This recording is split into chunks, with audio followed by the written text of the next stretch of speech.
Welcome to another episode of China Update, where I provide you guys with the most up-to-date political, economic and geostrategic analysis on the world's number 2 economy. My name is Tony. Let's jump in. Okay, happy Thursday everybody. For anyone listening in the People's Republic of China, wishing you a happy 3-day weekend with the upcoming Dragon Boat Festival. Yesterday, Wednesday, the Caixin China General Manufacturing PMI index, which gives a more independent snapshot of China's manufacturing sector than official data, was published. According to the new data, activity in China's manufacturing sector contracted for the third straight month in May, though at a slower pace, with the sector rising to 48.1 in May from 46 in April. We remember that a number above 50 signals an expansion in activity, while a reading below that represents a contraction. Of course, we know that the slowdown was largely caused by the implementation of zero-COVID policy in May in many key parts of the country, including, of course, most infamously, the Yangtze River Delta with Shanghai. This report concurs with this observation, while also observing that both manufacturing supply and demand contracted in May. In addition, the ongoing Russia-Ukraine war pushed up global commodity prices, adding to cost pressures for goods producers, argues the report. New export orders fell for the 10th consecutive month in May also, though again the rate of decline was slower than what we saw in April. According to the Caixin PMI as well, the measure for employment fell further into negative territory in May. Business confidence is down too. The measure of future output expectations in May was the lowest in 5 months, with the report's senior economist Wang Zhe observing, quote, "Overall, entrepreneurs were confident that the epidemic would be brought under control, but they still worried whether society and the economy can quickly return to normal." End quote. With lockdowns easing across the country and massive stimulus measures being rolled out, manufacturing should limp back into expansion territory, month on month in June. Indeed, in a research note released on Tuesday of this week, economists at Nomura Holdings, Inc. forecast that the official manufacturing PMI will rise to 50.3 in June. Meanwhile, yesterday, the State Council, in its weekly executive meeting, discussed implementation of its recently announced support measures for the economy, something that we've been discussing almost every day on here for the last week. In the meeting readout, the State Council announced that more than 140 billion yuan will be added to tax refund measures and called for, quote, "financial support for infrastructure construction. It is necessary to increase the credit line of policy banks by 800 billion yuan, or approximately $120 billion US. End quote.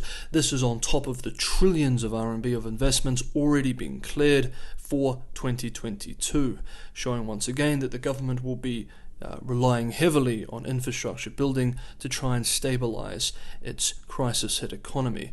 The importance of the summer harvest was raised again by the State Council, and there were signals that the government should ease up on the technology and internet sector this year.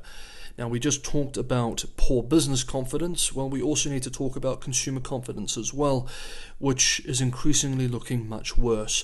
According to multiple domestic economic databases based on recent figures from the National Bureau of Statistics, China's official Consumer Confidence Index dropped to 86.7 in April from 113.2 in March, the sharpest drop on record.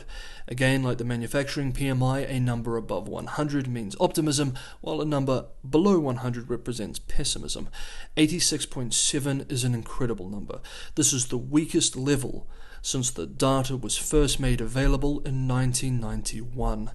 This once again reinforces the argument that while China has seen a supply-side shock, it is really a demand-side crisis that needs to be addressed. But when that involves transfer of economic and thus political power from the government to the household sector, it is much easier said than done.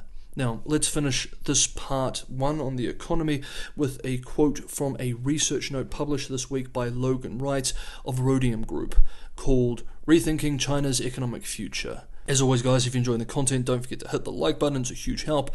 And for anyone who wants to go the extra mile and help keep this channel sustainable, Patreon, Buy Me a Coffee, and crypto links are in the description below.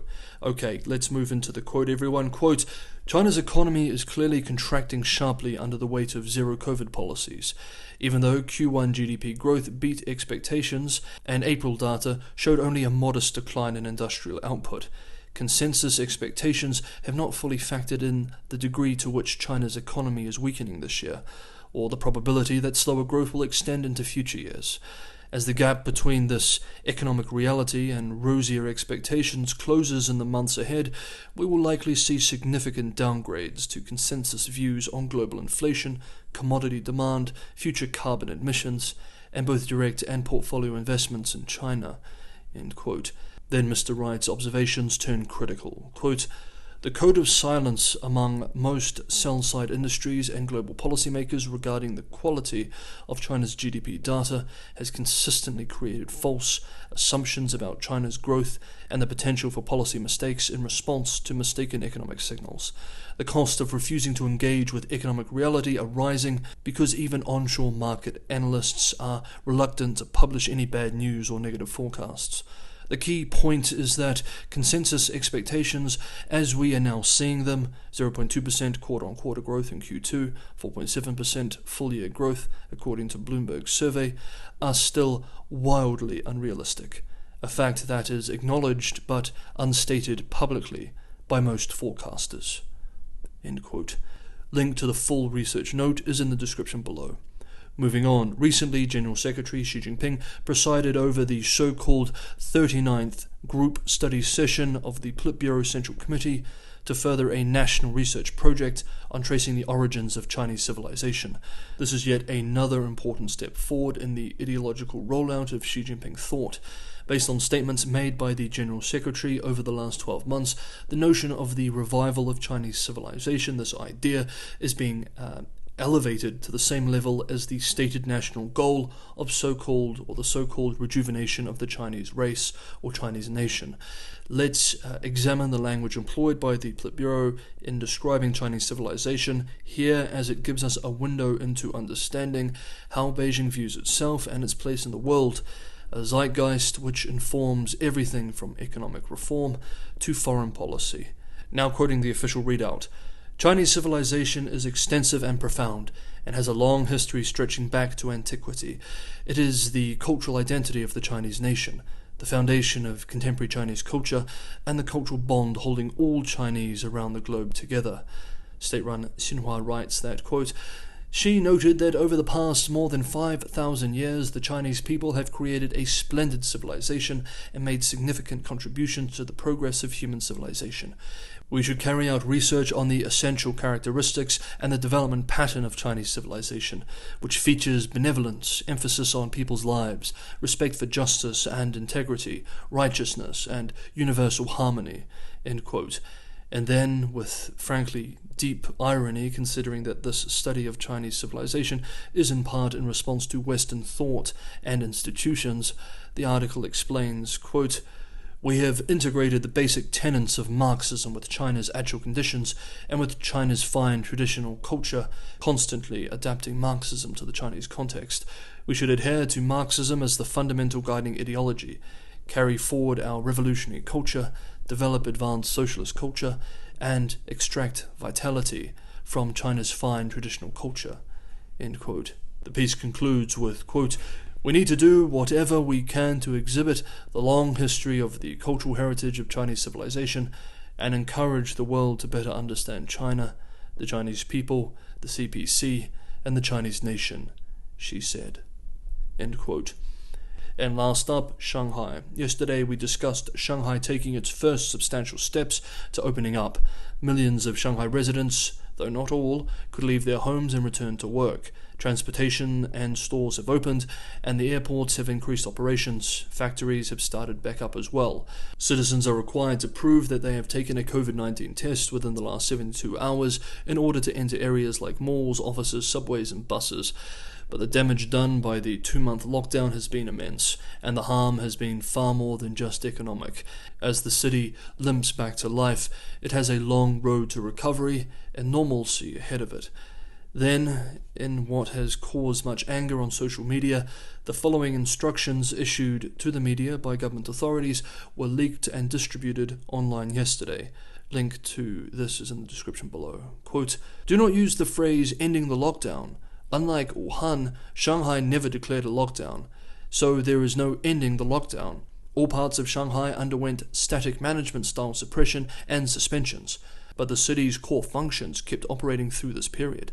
The resumption on June 1st will also be conditional. It is by no means the case that every person in every district across the whole city will be able to freely head out at once, nor that this is a uniform relaxation. Reports should not play up comprehensive relaxation or comprehensive return to normality." End quote. Shanghai residents are some of the wealthiest and best educated people in the country. Many will not only not buy this, but will feel deep resentment from reading this. Of course, there has been a lockdown, and it is the people of Shanghai, Shanghai's residents, who have been the ones who have paid the highest price for it. Okay, that is today's episode of China Update. Thank you so much, everybody. See you tomorrow.